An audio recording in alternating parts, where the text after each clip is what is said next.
Hey everyone, thanks for watching here on YouTube. If you guys are liking these videos, you know what to do. Go down, hit subscribe, check out our Patreon, patreon.com/commandersbrew if you want to help us make these videos.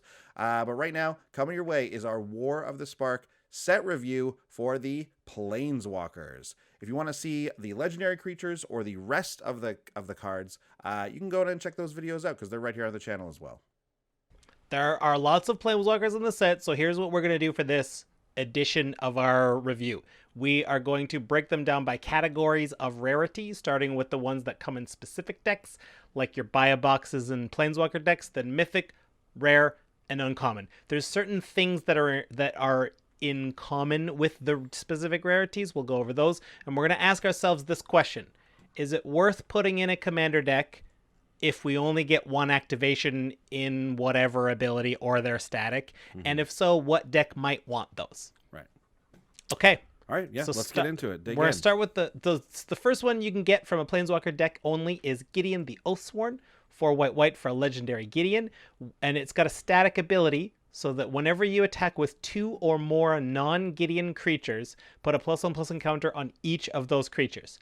That's a decent static effect. If I'm attacking, that's pretty good. Yep. If I can get a +2, it starts with 4 loyalty, by the way. It's +2 until end of turn. The usual, Gideon becomes a 5/5 soldier that's a planeswalker that gets all damage prevented to him, but he's not indestructible, so you can still destroy him with a spell. But so he attacks as well and helps that. So he has to attack with others, though. The -9 is exile Gideon the Oathsworn and each creature your opponents control. That's significant. Yeah, So, like, it is. Gideon gives up his own life to get rid of everything your opponents control. I mean, this seems decent. Like, if you're a wide deck with lots of creatures, I think you want this. Yeah, it's not bad. 6 mana is kind of a lot for it, but yeah, it's I think you're right. In those types of decks, it's not the worst. +1/+1 counter decks. There are some white decks that care about that too, so that's kind of interesting. Yeah. Not the worst. Yeah, pretty neat. Yeah. If you can turn it into a board wipe, that crazy board wipe like that, it's pretty good. It takes 3 turns to do that board wipe uncontested. Yeah, that's the thing. How Or 4. uncontested No, it will takes he be? 4. It takes How 4. uncontested will they be as planeswalkers? We know it's tough in Commander. Yeah. Let's go to the next one here. Again, the available through the Planeswalker decks is Jace, Arcane, Strategist. 4 blue, 4 loyalty Jace. The static ability on him is whenever you draw your second card each turn, put a +1/+1 counter on target creature you control. So just the second one. So you just get it once no matter what. It's not like you keep getting it or anything. Right. His +1 is draw a card. And his -7 is creatures you control can't be blocked this turn. Ah. Yeah. I mean, I don't like this. No, I mean, that +1 draw card, because you have to do it at sorcery speed, presumably will be your second card. Yes. If not your third. But, like, blue decks don't care that much about +1/+1 cards unless it's a Simic deck. Maybe in a Simic deck with tons of backup, it's not the worst. But I wouldn't go looking for this one. Giving your whole team unblockable is way easier to do that isn't on a Planeswalker. Like, how good is a 6 mana enchantment that says draw a card, like draw an extra card and put a +1/+1 counter on something? Each upkeep. It's like, it's not the worst, but there's better things out there, I feel like. Yeah, we can draw 2 cards a turn from way other things, and I'd just rather run better spells for +1/+1 counters, draw more things. I don't like Jace Arcane. And the ultimate is something that's like, that's just not that hard to get. Way cheaper, way easier, right? So yeah, it takes you 4 turns to get it too. Yeah, not big on Jace Arcane Strategist. So maybe the next one is our buy a box promo, the Tezzeret Master of the Bridge. You can only get this for a limited time if you buy a box at pre-release. 4 black for a legendary Tezzeret. Starts with 5 loyalty. Creature and planeswalker spells you have affinity for artifacts. Ooh. So that's incredible already, because we know affinity is broken. It had to get banned in lots of different stuff. Lots of cards with affinity had to get banned. So, like, already you're going to cast this and probably just get free spells off of it. Yeah. Just for being on the board. If you want a +2, it deals X damage to each opponent, where X is the number of artifacts you control. You gain X life. That's too good. That's so good. each opponent, how many artifact decks usually have like a dozen artifacts? So it's like, okay, everybody, it's each opponent. It could have said target opponent. And you gain the life too. Like you gain the life. yeah. If that wasn't enough, you can -3 to return target artifact card from your graveyard to your hand. That's almost so boring for Tezzeret. But still solid, right? Like still a solid little ability. Yeah, and the ultimate only takes 3 turns to hit instead of 4 for those other ones. So it goes.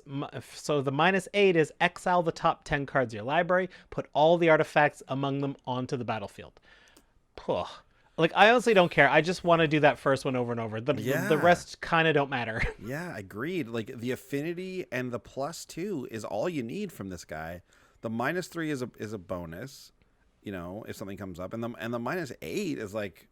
Yeah, sure, I'll do that. I guess if I can get there, but like, I'm more excited about those first 2 things. This is a great Planeswalker for Commander, I think. This card is incredible, right? So like, you put this in, like Silas Wren maybe would be a good commander to run with this guy. Sharoom, yeah. Like, and even if you're just like half art, like it's just so good. It's really really good. The only thing that would make it better is if it said right on it, Tezzeret, Master of the Bridge, can be your commander. Huh. That would be too much. Yeah. Yeah, I feel like giving a commander deck affinity would be a bit too good. Yep. Yeah, I think so. But Tezzeret is really solid. Okay, so those are the 3 like specialty ones. Now we're going to talk about the actual Planeswalkers you get from opening actual packs of War of the Spark, starting with the mythic Liliana, Dreadhorde General. Very happy to do this one because our last episode, as you know, was Liliana Tribal. So we didn't talk about her in that one, so let's talk about her now because you're going to put her in there if you get it. Liliana Dreadhorde General, 4 black, so 6 mana for the 6 loyalty Liliana. That's very good. Those nice meaty loyalties are very good for Commander. It's a meaty Liliana. Yeah, exactly. She's very meaty. She's put on a few. She's been working out. Whenever a creature you control dies, draw a card. Solid. Great. Like that's a solid static ability to have on something. +1 is create a 2/2 black zombie creature token. Honestly, like I'm loving this so far. It's so classic. It's so like it's great. I love it. -4, each player sacrifices 2 creatures. So that can have a very big big effect on certain decks and an absolutely like negligible effect on some decks. So that's But don't forget the synergy is you're going to sack 2 and draw 2 with her static as well. Yeah, totally. Yeah, absolutely. And then -9 is each opponent chooses. Each opponent chooses a permanent they control of each permanent type and sacrifices the rest. Which including lands. Yeah. Oh, you're right. Oh my god, it's also lands. I didn't even think of that. But you're going to draw so many more cards off of it because presumably you're going to lose a bunch of creatures with that. Oh, boy. You're not going to lose any with that -9. Each opponent. Oh, my God, you're right. Wow. I just missed that. So the -9 is a win, essentially.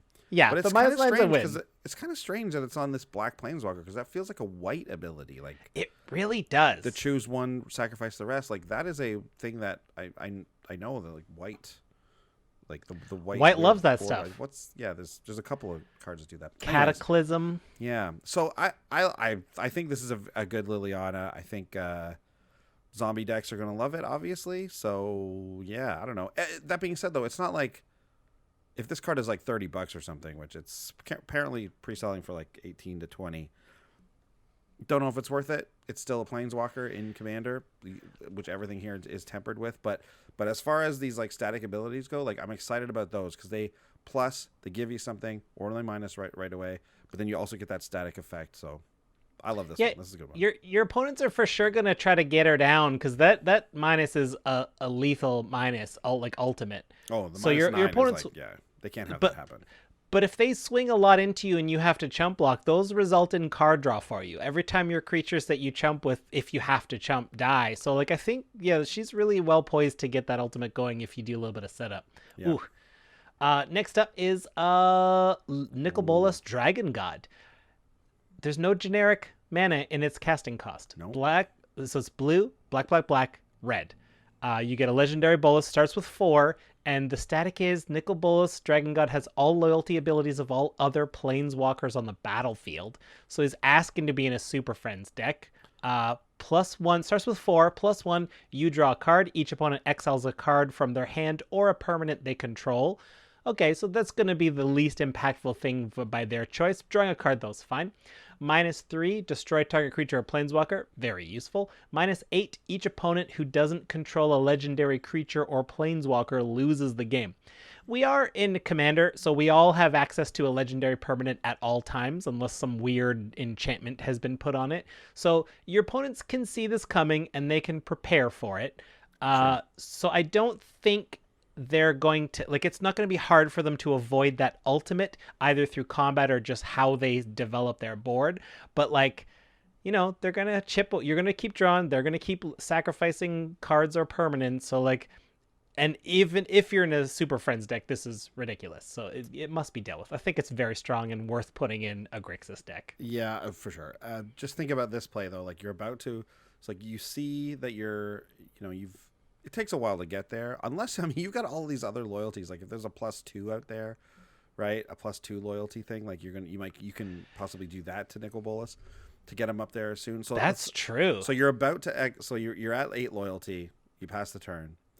You know, you +2, you got to 8 loyalty, you pass the turn. Everyone's like, oh no, I got to get my commander out here, otherwise I'm going to lose the game, right? We can't let him have this thing.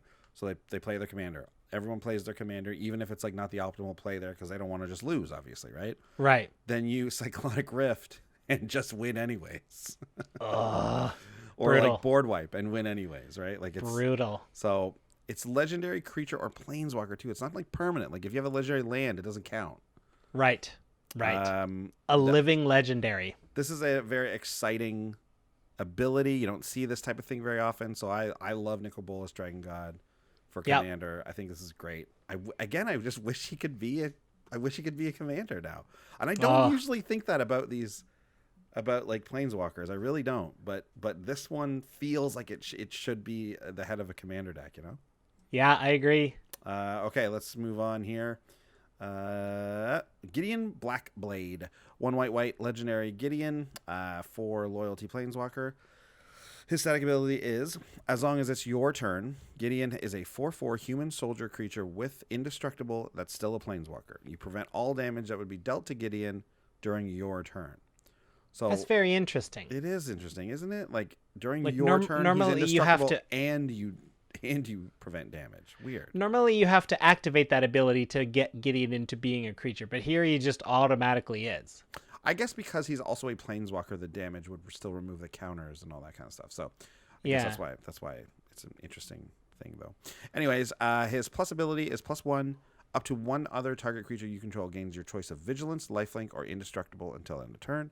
And then -6 is exile target non-land permanent. So you got to do some work to be able to do an utter end here.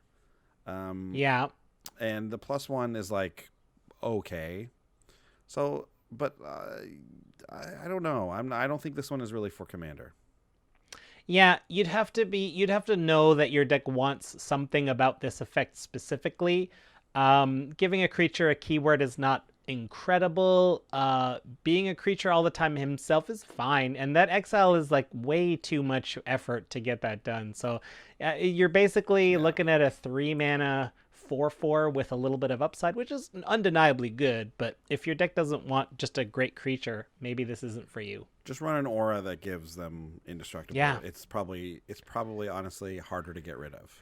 Kinda. Because he's still a creature. He's only indestructible on your turn. You pass the turn, this thing just dies to any kill spell.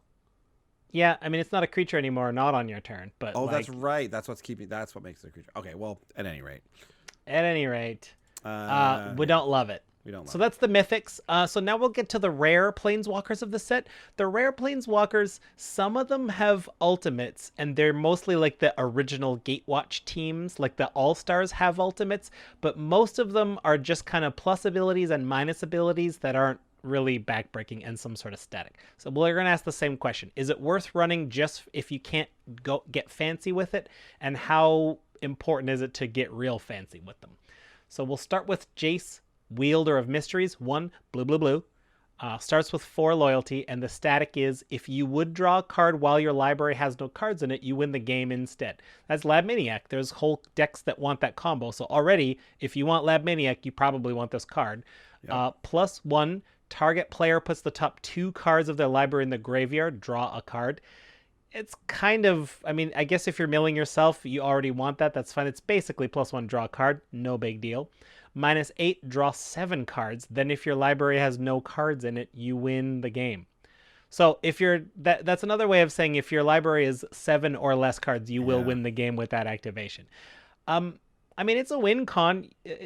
I don't know where this sits because it's a draw engine that your opponents will have to deal with eventually. And if you're miles and miles away of having an empty library, he's probably not very scary according to your opponents. So in that case, they might largely ignore him, so that's a plus. But I just don't know how badly I would want this in any deck. Again, for me, it comes down to like, how much is this guy going to cost?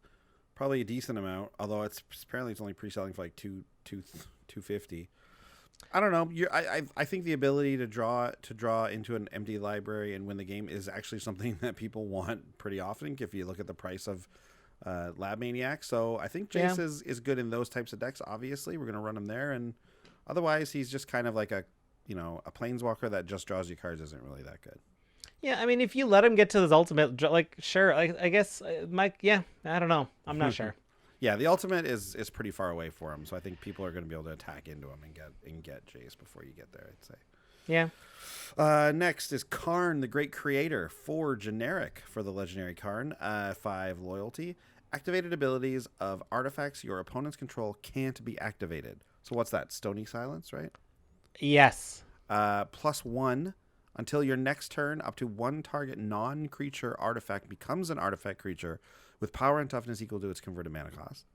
And then -2. Weird. You may choose an artifact card you own from outside the game or in exile, reveal that card, and put it into your hand. Interesting. So, this is very interesting. Like, I don't like... from outside the game.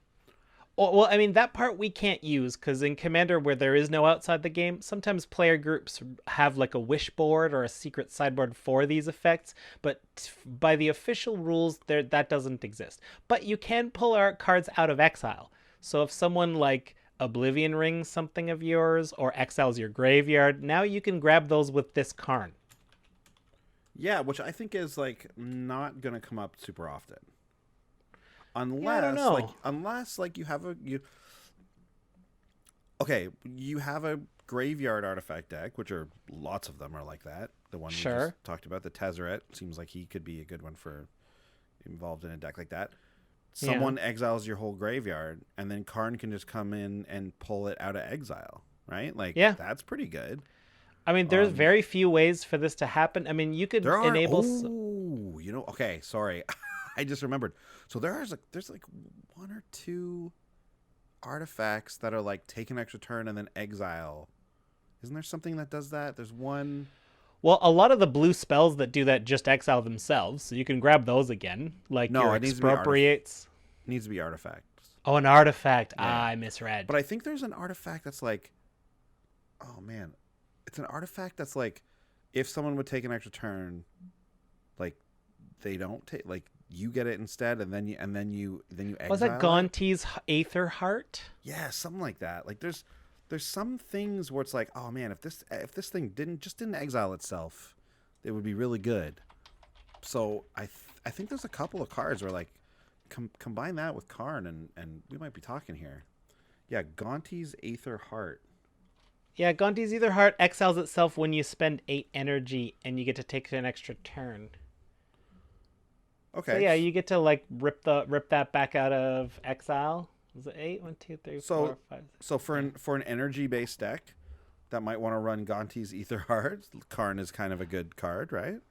Well, I mean, I feel like Gonti's Aether Heart. Real specific, but yes. We are, but Gonti's Aether Heart is runnable without an energy sub-theme, because every time artifacts come in, you get energy with the Aether Heart out there, and eventually you don't have to pay to activate it beyond the energy. So eventually you'll get to a point where you just pop an extra turn for quote unquote free.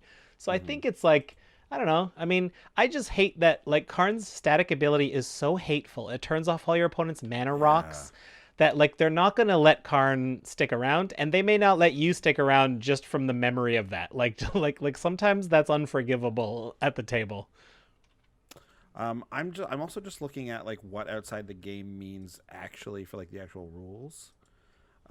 Yeah, they do not function. You're right. So I just wanted to No. like double check that, make sure that that's true.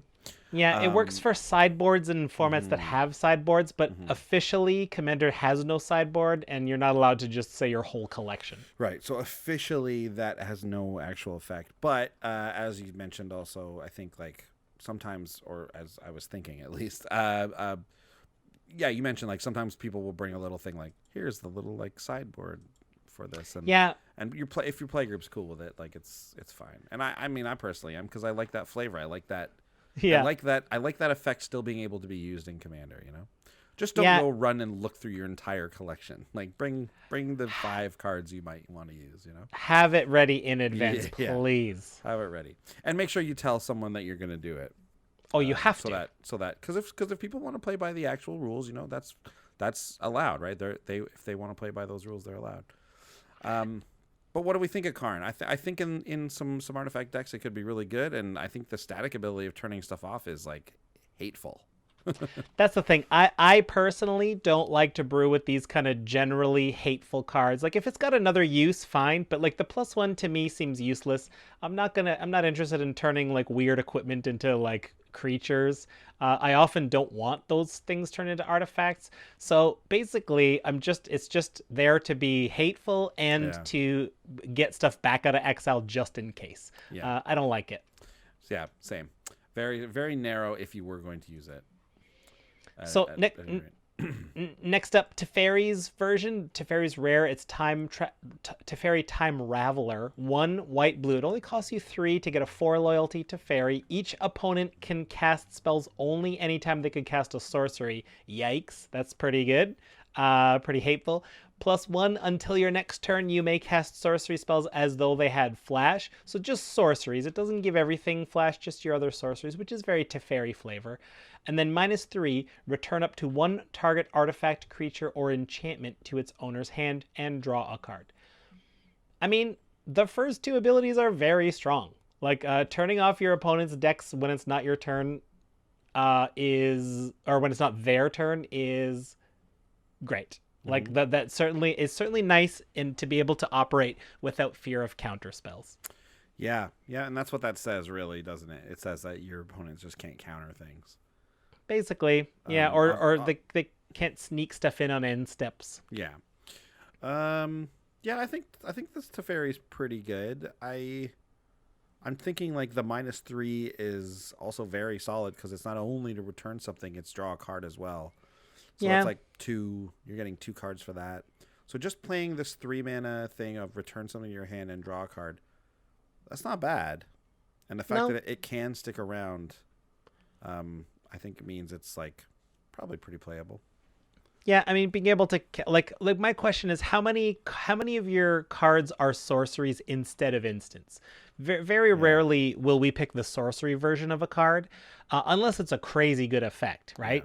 yeah, So unless it's like a approach of the second sun or something like that, we're probably not interested in the +1 very frequently. yeah. I think you can build around it, I guess, but yeah, But I don't then know. what if you don't draw Teferi? Then all your stuff's Yeah, sorcery. it's pretty. These planeswalkers are all pretty narrow, just because we know that Very there's this fair. extra tax on planeswalkers and commander.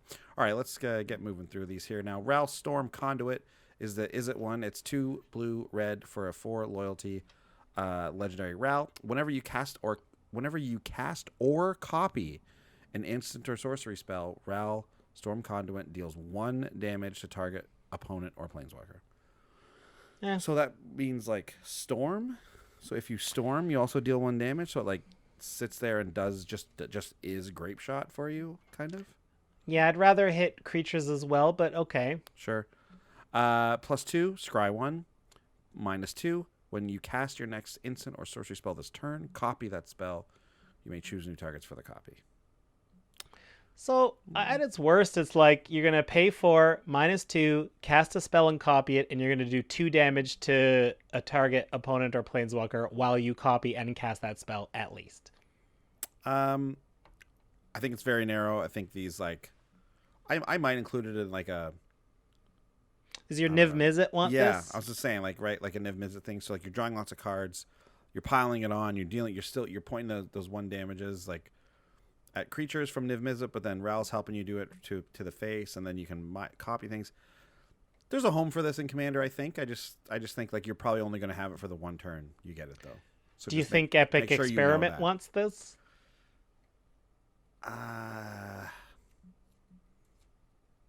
I mean, it could, but usually you don't need the thing of like adding 1 damage onto it. You know what I mean? Yeah, and it's it's worse to copy as a non-spell. Like this is not an instant or sorcery that's copying. It's a planeswalker.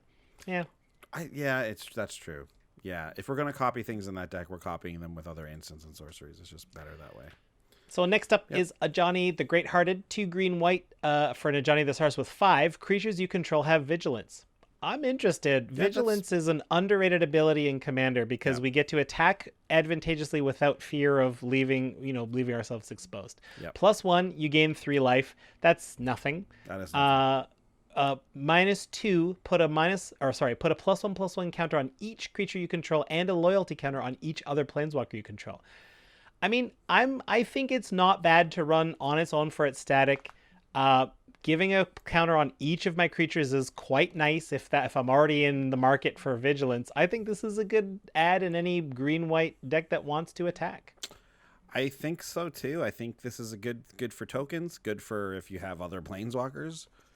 There's already an Ajani that does this similar thing where it puts counters on things and loyalty counters on other planeswalkers, and it's really good. Remember I have that Marith +1/+1 counter token planeswalker deck. This would be amazing in there. Yeah. So I think this card is going to be good in those decks. Proliferating too, and like you said, vigilance is awesome because not only does it let you defend yourself, it lets you defend your other planeswalkers. So this is like a real good synergy card for those types of decks. Okay, so next we have Nyssa, who shakes the world. 3 green for the legendary Nyssa, 5 loyalty. Her static is whenever you tap a forest for mana, add an additional green. So okay, yeah, right. Look out. Mono green loves that. Mono green very much loves that. +1 is put 3 +1/+1 counters on up to 1 target non-creature land you control. Untap it. It becomes a 0/0 elemental creature with vigilance and haste. It's still a land. Not great. -8, you get an emblem with lands you control have indestructible. Search your library for any number of forest cards, put them onto the battlefield tapped, then shuffle your library. And your lands are indestructible, which means that if you have a deck that likes turning your lands into creatures, this just totally protects them. Starts at 5 loyalty too. That's not that far away. And the thing is, I don't know if this is like if you have a couple planeswalkers out there, like this is the one that's going to get ignored, I feel like. Oh, I don't know, man. In a multicolored deck, like you're going to ignore that, but you're probably not going to if you have a Lands Matter deck. 'Cause here's what I'm thinking. Remember what's her name? Joel Rail, Empress of Beasts? Yeah, turn all your lands into 2/2s. Oh man. Or turn all someone's lands into 2/2s. Go back to like the 2nd episode we did, and I think it's the I think it's the Magic Origins Flipwalkers episode, 2 or 3, I think. Oh yeah. We did a Nyssa deck that is all about creatures and turning them into lands, and man, this card would be good in there. Like, I think you don't have to turn your lands into creatures. So I think, untap it. Like, because you can spend the forest for 2, put a counter on it, and untap it and spend it for another 2. So, like, this is also serious ramp. I think it's good. I like it a lot. I agree. I think it's really good. Even just for, like, a ramp card, it's pretty solid, you know? Yeah. Yeah. Doubling up. So next up, we got an Ugin the Ineffable. It starts with costs us 6 to get an Ugin with loyalty of 4 to start. Colorless spells you cast cost 2 less to cast. I mean, that's your artifacts. Unless that's a big theme, I don't care about that beyond my small handful of mana rocks. Let's see if the other abilities make me change my mind. +1, exile the top card of your library face down. Look at it. Create a 2/2 colorless spirit creature token. When that token leaves the battlefield, you put the exiled card into your hand.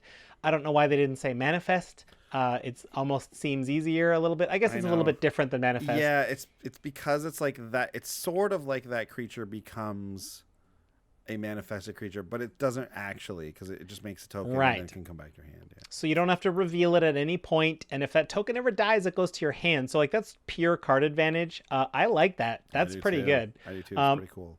-3, destroy target permanent that's one or more colors.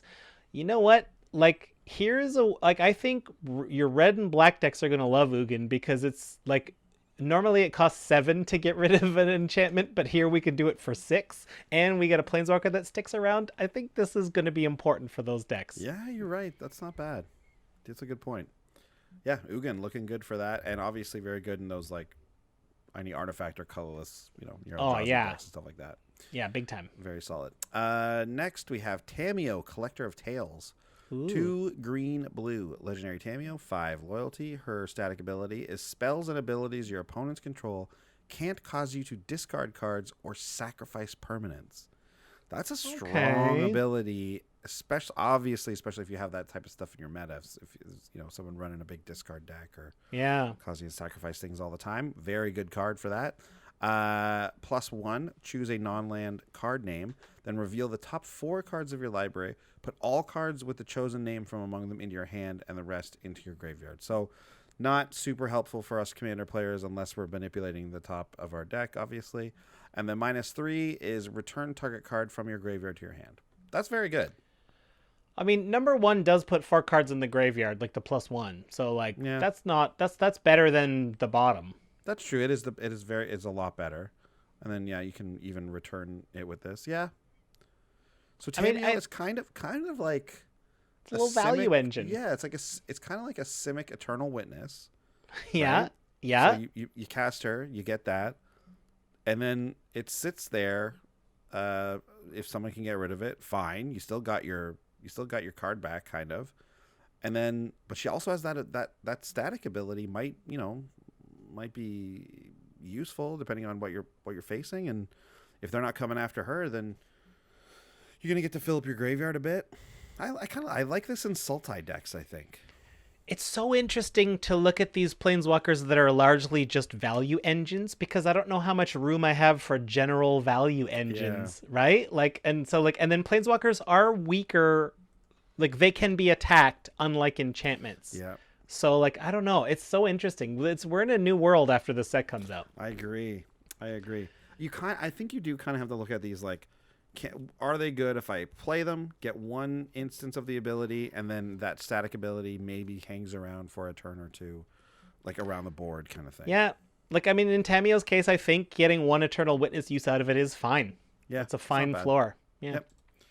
Yep. Next up is Vivienne, Champion of the Wilds. 2 and a green for a legendary Vivienne Planeswalker. You start with 4 loyalty here, and it says you may cast creature spells as though they had flash. I like it. I like that a lot. Green decks usually have a lot of creatures. That's a fantastic static ability, because they can't attack Vivienne with open mana because they don't know what you could possibly drop. Her +1 is until your next turn, up to 1 target creature gains vigilance and reach. Vigilance, again, it lets you attack with your biggest creature and still use it to defend Vivienne and keep mana open to flash and other things. -2, look at the top 3 cards of your library, exile 1 face down, and put the rest on the bottom of your library in any order. For as long as it remains exiled, you may look at it and you may cast it if it's a creature card. So it's a weird way to draw a creature card, sort of.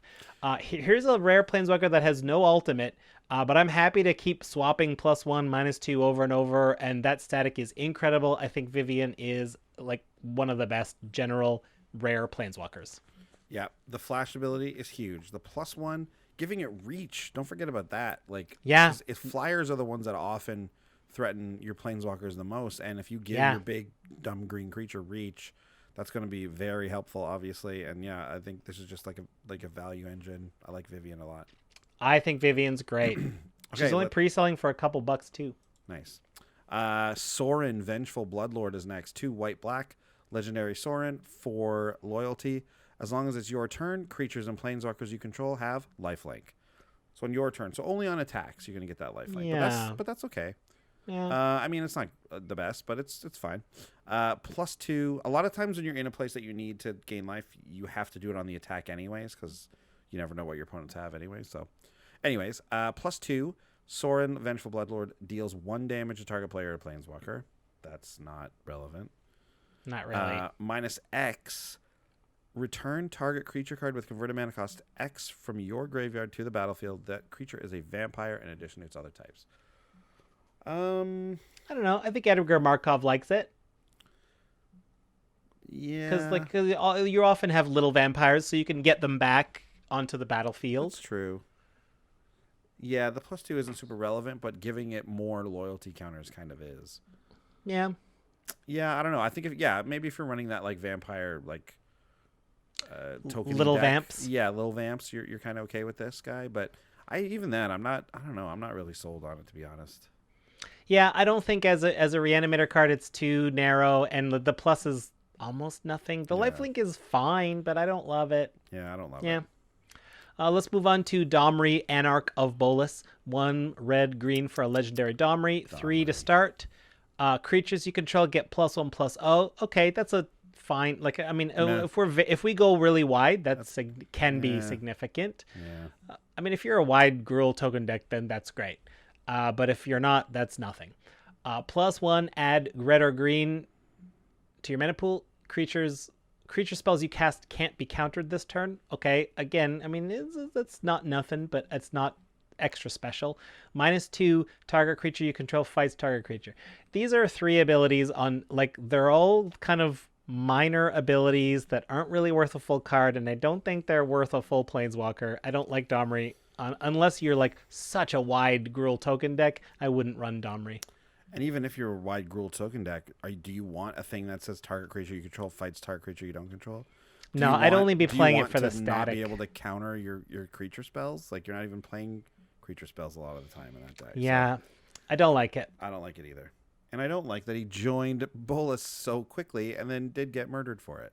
Well, good. Good for it. Anyway, good.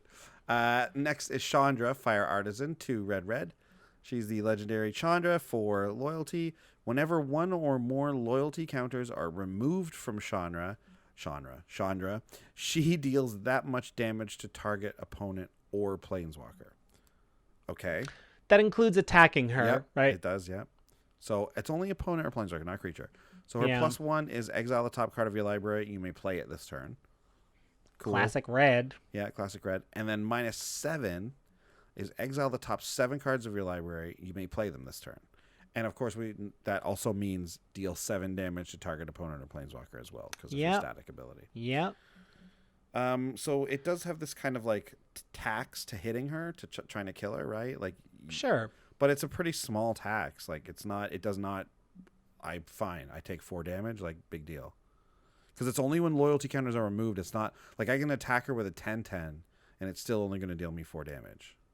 Yeah, 5 if I've upped it 5 once. if you've upped it. Yeah. Yeah, it's still, like, it's not going to prevent me from attacking Chandra. And that +1, like, that red needs this kind of ability to draw cards, but it sucks when you're just like, oh, the top card of my library, it's a card I don't want right now, and I'd rather spend my mana somewhere else, so I'm just going to let that go and stay in exile. And there's just easier ways to get it. Easier ways to get this ability, too, on enchantments that can't get attacked. Yeah. I mean, unless you're mono red, just, if I had one and I had a mono red deck, I'd probably toss it in just to see what happens, but I don't love it. Yeah, it's another mediocre Chandra for Commander, it looks like. Last rare of the set is Sarkon the Masterless, 3 red for a Sarkon. Starts with 5 loyalty. The static is, whenever a creature attacks you or a planeswalker you control, each dragon you control deals 1 damage to that creature. I mean, are you a Dragon's Tribal deck? Yeah, +1. exactly. Until end of turn, each planeswalker you control becomes a 4/4 red dragon creature and gains flying. I mean, in a Super Friends deck, that can be significant. -3, create a 4/4 red dragon creature token with flying. I mean, if I am a Dragon's Tribal deck, I probably want that dragon token, so I'm probably happy to run Sarkon. And, my dragons make a wall that no one can attack through. This seems great in that deck, and I don't think I care for it in any other deck. Yeah, here's the thing. You're going to want to play Sarkhan in Dragon Tribal decks, Yeah. Planeswalker Super Friends decks, or Sarkhan Tribal decks. Sarkhan Tribal, yeah. Right? Or Hands on Fire Tribal. Which is exactly. Which is just a mix of those two things I said before. So and in those decks, I think this card is really fun because it does something that nothing else does, right? It turns your planeswalkers into dragons. That's awesome. Yeah. You know what I mean? That's kind of fun. So I love the imagery too of like all your dragons shooting little fireballs at all the creatures coming in. Mm-hmm. Yes, exactly. So it does that too, where it like defends against your planeswalkers at the same time. So if you get a bunch of dragons out, I think it's really fun. I it may, obviously you're not putting this in every deck or anything, but like for the decks that want it, I think it's a really neat card. I love it. Yeah. So that closes the rares. There's a bunch of uncommons to do. We won't spend too long on them because a lot of them are probably no good, but we'll just tell us, is the static worth it if it was an enchantment equivalent? It's not. It can be attacked. And then is that an ability we want? If so, like what deck might want it? Yeah. So we'll start with Saheeli Sublime Artificer. 1, is it? So like 3 CMC.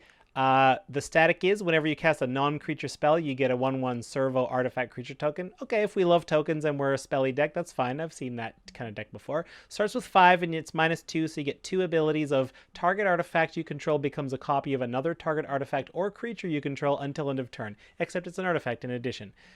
We have access to some very powerful creatures. Being able to turn a little servo or a little artifact into another one can be extremely powerful. I think Saheeli's worth it in those kind of decks. Agreed. I think it's fun and it's going to be good in other like Saheeli-like decks. Yeah. Very cool. The Wanderer, 3 and a white, legendary planeswalker. It doesn't even have a name. I just noticed so that. stupid. It's the Wanderer. You don't even know what her name is. 5 loyalty. Prevent all non-combat damage that would be dealt to you and other permanents you control. And then -2, exile target creature with power 4 or greater. I honestly don't know, because part of me is like, no, this stuff isn't good enough. But then I'm like, wait, exile target creature with power 4 or greater is kind of relevant in Commander. And prevent all non-combat damage, like that can be relevant if someone's looking to give a big X spell to win the game or something. Like, I don't know. If I'm in Boros and I'm already running Blasphemous Act or like damage-based removal spells, then I want the Wanderer because my stuff lives and your stuff dies. Yeah, you know what? Put this in with Fire Song and Sunspeaker or Tajic. Tajic, that's what I was trying to think of. Tajic, yeah. We did a couple of those decks that look like they really want this card. So yeah. Earthquakes Tribal. Yep, exactly. Yes. Yeah, so I mean, if that's your deck, you love the Wanderer. Otherwise, a sorcery speed exile big creature is okay. Yeah. If we get a second activation, that's pretty decent. Like, that's not the worst, but your opponents won't let you get away with it easily. The ones you want to really exile really badly are usually 4 power or greater. Blightsteel Colossus, the Eldrazi, all that kind of stuff. So yeah. It's not nothing. Not nothing. So moving on, we got Ashiok Dreamrender, 1 Dimir, 3 CMC total. Ashiok starts with 5, and you can do a -1, so you get to do this 5 times. Spells and abilities your opponents control can't cause their controller to search their library. That's her static. So that's pretty annoying against a lot of decks where it's like, well, you just can't tutor lands anymore. You can't search up your lands. This is the first we've seen to fight like green's unchecked ability to ramp lands as much as it wants. And then -1, target player puts the top 4 cards of the library into the graveyard, then exile each opponent's graveyard. That's very useful. This is a very useful card in Commander, and I think it's probably worth running.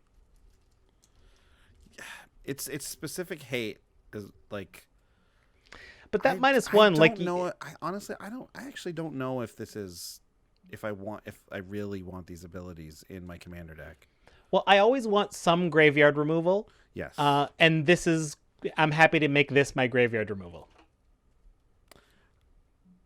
I feel like if you're in these colors, though, you can get it for better and more efficiently and not have it be like what's that, like that little artifact that you can...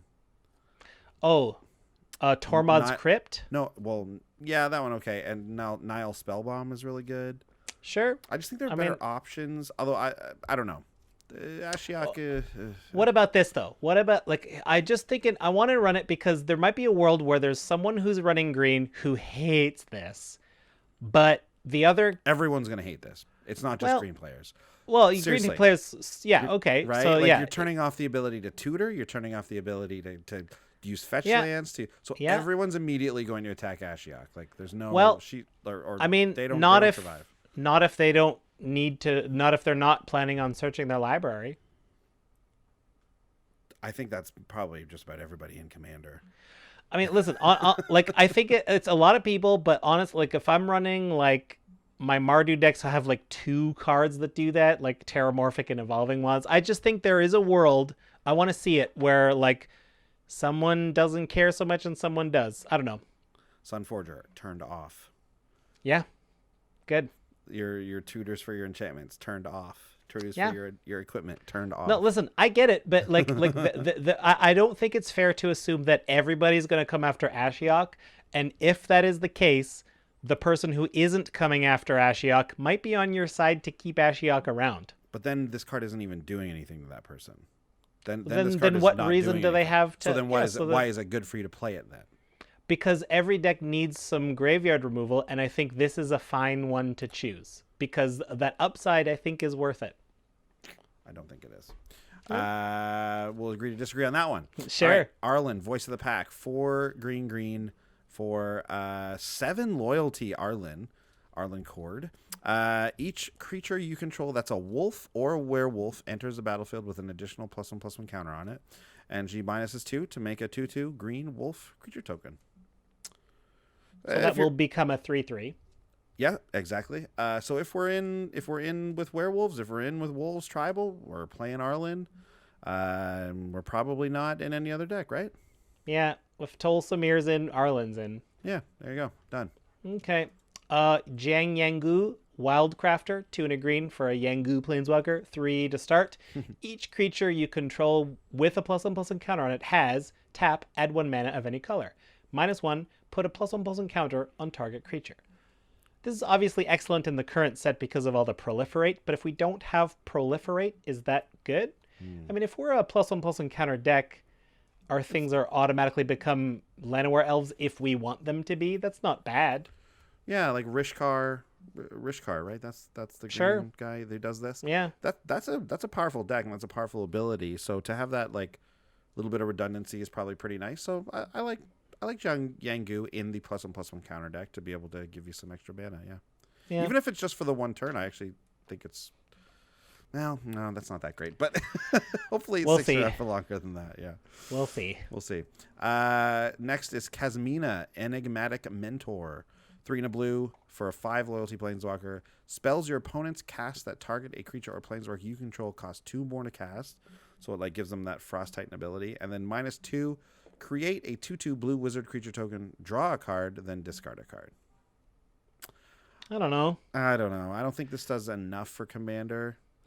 A lot of removal is mass removal and it's not targeted. Yeah, and paying 2 more to get rid of something is when you really want to get rid of it, which presumably you do if you're pointing instant speed or pointed removal at it, then you're just going to pay 2 more. It's not a big deal. And do we want to just have 2 activations of getting a wizard token Don't think so. and a bit of a loot? I don't think so. No, just give me something that gives all my guys hexproof instead. It's better. Yeah.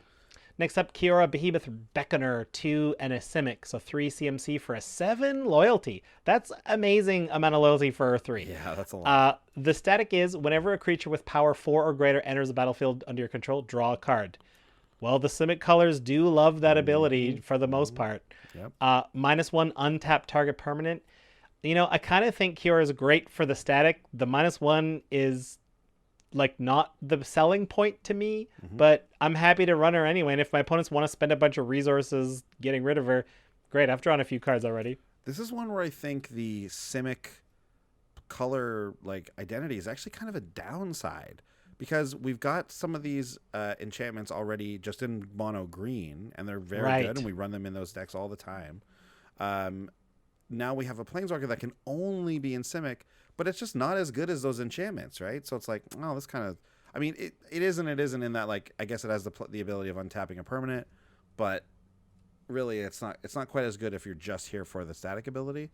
That being said, the untapping a permanent isn't nothing. So actually, I mean, I kind of like it in the Simic decks that are going to play big creatures. So yeah, like I don't know if I'd ever cut Garrick's wild speaker. Wait, Yeah. Garrick's pack leader. Garrick's pack leader, yeah.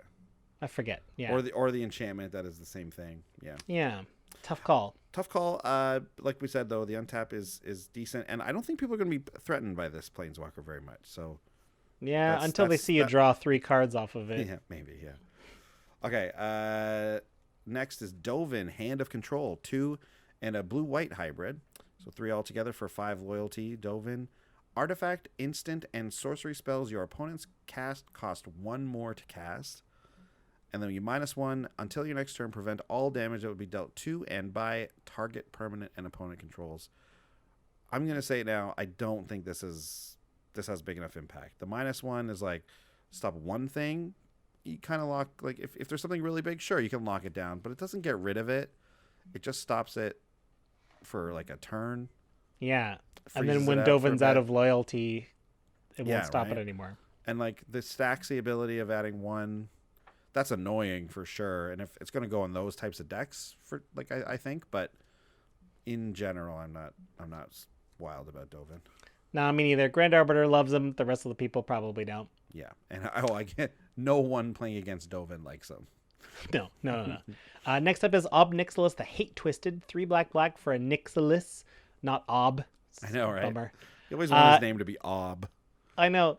Starts with 5 loyalty. The static is whenever an opponent draws a card, Ob Nixilis deals 1 damage to that player. So it's a little bit of a Nekusar effect. Obviously, right now, I'll tell you Nekusar decks are going to want this, or wheel decks. The -2, which we can do twice, destroy target creature, its controller draws 2 cards. It's very interesting because, like, drawing the 2 cards does the damage, but I don't want to do 2 damage. I don't want to give my opponent 2 cards unless it's like probably going to win me the game soon. Right. So I'm probably going to destroy one of my little nothing creatures and draw cards that way. Or maybe it's just there to back up Nekusar and I'm just going to keep wheeling and I'm never going to activate the -2.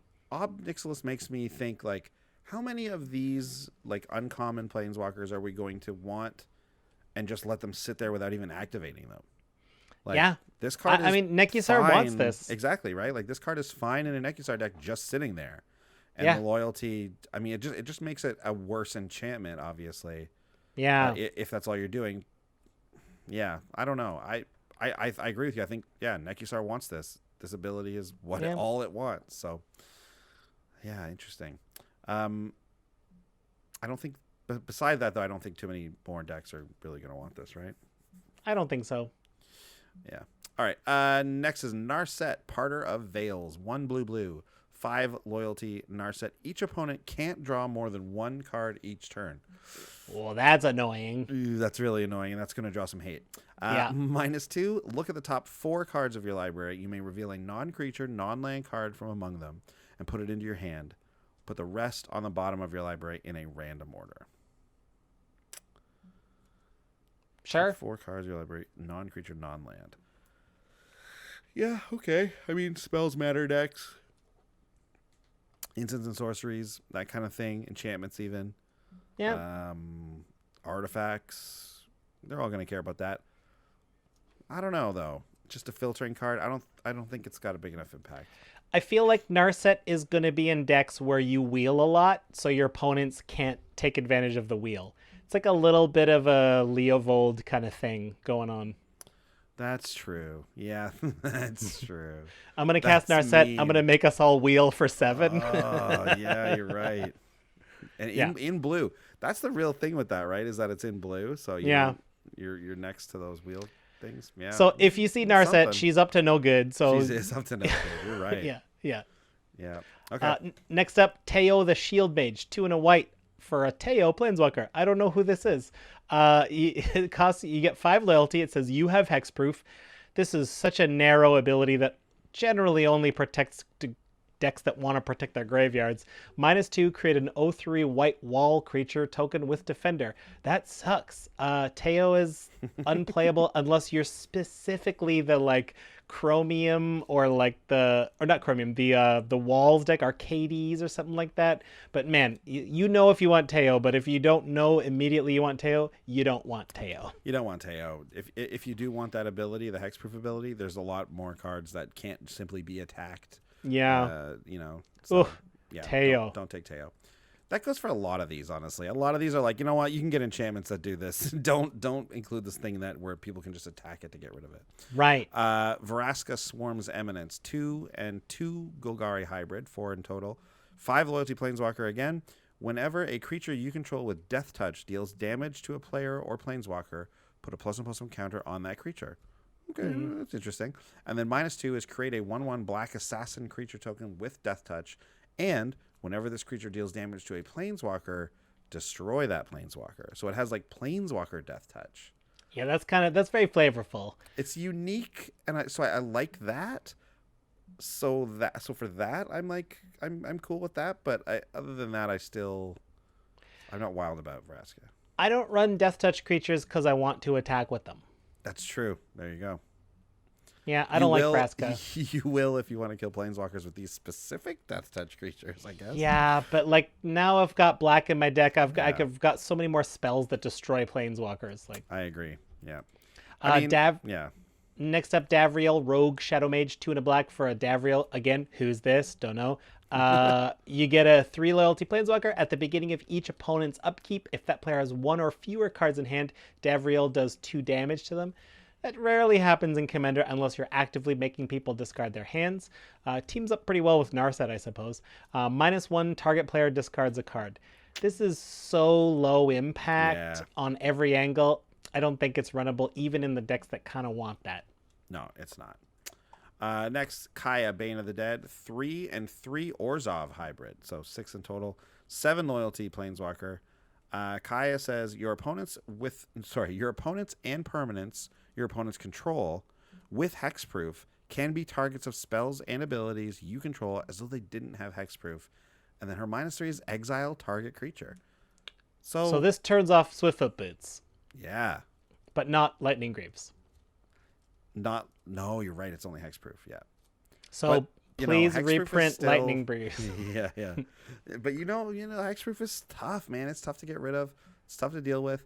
I actually think Kaya is decent and like white and black are the removal colors. Yeah. So you're happy to see it in that deck, whatever it is. She has an exile target creature right on her. So like, if someone's put Swiftfoot Boots on their commander, this is going to be a way to get around that. Even if she dies, you're kind of okay with that, really. Yeah. So, and she's got 7 loyalty though. Like you can play her, exile her target creature, and then she still has 4 loyalty sitting there. And like that makes her way easier to defend. If they get through with a 2/2, she goes down a bit, but like that gives you a chance. It gives you a chance to build up some defenses to keep her around. So yeah, I like she has Kaya, Bane of the Dead. Yeah, it's a good static ability. You might not get more than 1 use out of her for exiling target creature, but that's okay. Sure. Like that ability is worth paying for. I don't know if it's worth 6. It's a tough call. It is a tough call, especially since like you get this ability on lands and you can just kind of pay 1 to make it happen. Yeah. Arcane Lighthouse, I think it is. There's also the new land or newish land, I think, that came out in M19 that does it. So right. Obviously Detection those are better, tower. but like if you want to be targeting a lot, then Kaya and you're in Orzhov, like Kaya's something to look at. Okay, next up is Nahiri, Storm of Stone, 2 and Boros, so 4 total for a 6 loyalty planeswalker. As long as it's your turn, creatures you control have first strike, and equip abilities you activate cost 1 less to activate. I mean, I run that creature that gives your team first strike and the other team can't get first strike, which is better when the opponents can't have it. But I mean, this is a fine static in a Boros deck that wants to attack. -X, Nahiri does X damage to target tapped creature. I mean, it's removal. Like if I'm not, I think she's fine in a Boros deck if you're attacking a bunch and you just want to beef up your combat step. Feels like this is one of the ones where you don't even want to use the minus ability. You just want it for the static. I think so. Right? Yeah. You want to equip your stuff and give stuff first strike. First strike, very good on defense though. Very good at defending planeswalkers. So But then it Although only it's- oh, works it's- on your turn. It's only your turn. I forgot. Yeah. So that stinks. So actually, I don't know how much I like Nahiri then. Anyways, I don't like her much, but like if you want more combat boosting enchantments, quote unquote, I think she's okay. next we have Jaya, Venerated Fire Mage, 4 and a red for a 5 loyalty walker. If another red source you control would deal damage to a permanent or player, deals that much damage +1. And then -2, Jaya deals 2 damage to any target. Let's just not even talk about it. It's not worth it. Yeah, like five Krenko mana's- maybe. 5 mana is too much. Yeah, you're dealing one extra with stuff like from your sources. Perforos getting 3 damage per, but Perforos like is isn't- that just win more? Right, exactly. Yeah. Perforos doesn't need 3. 2's plenty, right? So, and I'd say that's probably true for most stuff. If you've got the thing that makes Goblin Bombardment good, Yeah. you don't need one. It doesn't need to deal 2. 1's fine. So I do like the Magical Christmas Land of Jaya plus Pyrohemia. So you're taking 1 from everything and they're all taking 2. that's interesting. Or like, what's it called? The Sulfuric Vortex. Oh yeah, right? You're all taking 3, and I'm only taking 1 or 2. Yeah. Anyways, but I don't think this is good. Though. Nah. It's not. It's worth the a card slot. gimmicky. Yeah. Samut, Tyrant, Smasher, 2, Gruul. So 4 total. Creatures you control have haste, 5 loyalty, -1. Target creature gets +2/+1 and gains haste until end of turn. Scry 1. I mean, if I have a deck where I want a thing that gives the whole team haste, I usually want a couple, and I'll take one that costs a gumball, no problem. So did they include the haste on because for the last activation, the creature can still have haste? That must be what it is, right? Because like Samut already gives them haste. Yes, that's so it's just true. that when you have 1 left and you minus it, she goes away. He still has haste. Yeah. I'm not great, right? Like I don't want. I love I love my creatures getting haste, but I'll take that on the other Samut, my Planeswalker, or a static like an enchantment that just has the ability that can't just be attacked, right? So not good enough, I don't think. Yeah, unless you're on a super tight budget, I don't think so. Yeah. Angrath, Captain of Chaos, 2 and 2 Rakdos hybrid, 4 mana for 5 loyalty. Creatures you control have menace, and -2 is a mass 2, which is making a 2/2 zombie essentially. Same thing. I just want, if I'm going to get menace, I'll put it on my zombie or on my enchantment or something. I don't need it to be able to be killed with simple attacks, and I don't think getting the little amass token is worth it. No. Again, it's like the other enchantments. Like, do you really want to give your team menace? If so, fine. It's a cheap way to do it, like for real life money. Yeah. But it's not like it's really expensive to get the cards that give your stuff menace, No, but there's not that many of them that give everybody menace. That's true. Anyways, that's how most of these are. It's like the Ob Nixilis, for example. We can't get that ability much, so I'll take it. And maybe it's tough to give menace a lot. I think you can find menace. You can. I think there's some older stuff that gives menace easily. Goblin War Drums. Goblin War Drums, but I think that's about it that does the whole team. There's that wolf, but you have to be attacking to do it. There's a lot of zombie stuff that gives menace nowadays. I know that. But only to zombies, right? Yeah, that's what I mean. Yeah. Anyway. Okay. We made our point. Next is Huatli the Sun's Heart, 2 and a Selesnya, so 3 total for a 7 loyalty. Each creature you control assigns combat damage equal to its toughness rather than its power. I don't know. I mean, if that's your whole deck's thing, I'll take another ability that does that. -3, you gain life equal to the greatest toughness among creatures you control. I don't know. I mean, if your deck is an Arcades wall deck, sure, throw her in. Yeah, and it turns out, okay, so I just quickly looked for creatures you control of menace. Only four things have it. One of them is Belligerent Sliver, which is only for slivers. So it's Angrath, Erois, and Goblin War Drums.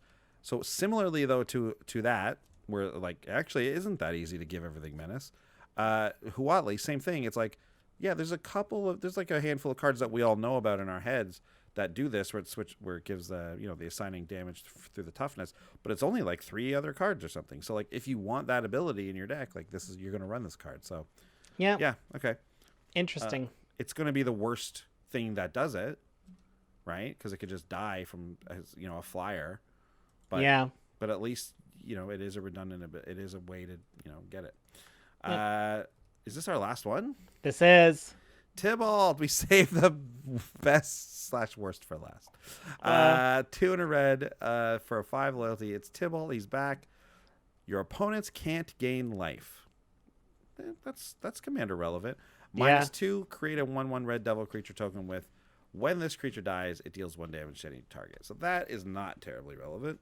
And overall, I don't think it's worth a card that basically just says your opponents can't gain life, especially, again, broken record, but one that can just get killed by like a flyer or, something like that. So, not great. Sorry, Tybalt. I'm not in. Well, I think it's interesting. That's it. That covers all Planeswalkers. I think it's very interesting what they've done here. They've really made the uncommon Planeswalkers not feel super overpowered. Mm-hmm. And I think they are increasingly narrow as you go down the rarity, which is probably how it should be, right? You'll know if you want one of these uncommon Planeswalkers for your deck. I wouldn't recommend throwing them all into a huge Planeswalker Super Friends because they don't all synergize together that well. But I think after this analysis, you'll know if you want them. And those mythic ones are just straight good, which they usually always are. Yeah, Planeswalkers, in general, in Commander, are tough to work with because we have multiple opponents who are going to be attacking us with multiple creatures. So it's very tough to keep them around. So they do have to hit a level. Like if we're talking outside of a Super Friends deck, they got to hit a certain level of utility for the short time they're usually around. I just after looking at all those uncommon ones, I just don't think they get there, most of them. Because you're just gonna have a thing with, it's giving a menace, and then they're just gonna randomly attack you with something. And it's like, oh, now my creatures don't have menace anymore. Like, I hope it was good for the one turn you had them. You know what I mean? Yeah.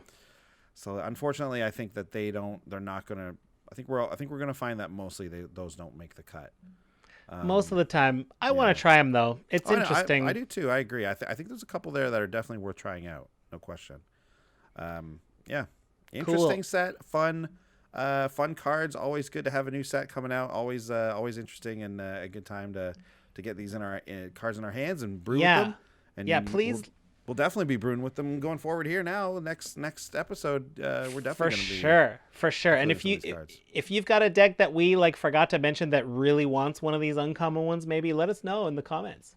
Absolutely. Let us know what your favorite cards coming out of War are, whether they be Planeswalkers or anything else.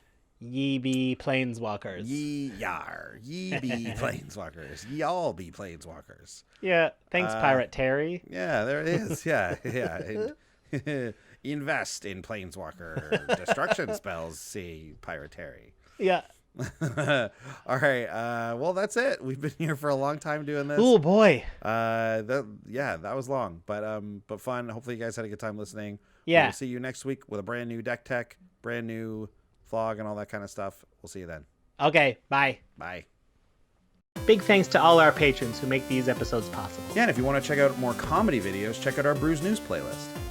Make sure you follow us on Twitch TV to see when we play live. If you want to chat with us, head over to Twitter. We're at Commanders Brew. And please hit subscribe to ding the bell and find out when we got new stuff coming out. See you next time. Bye.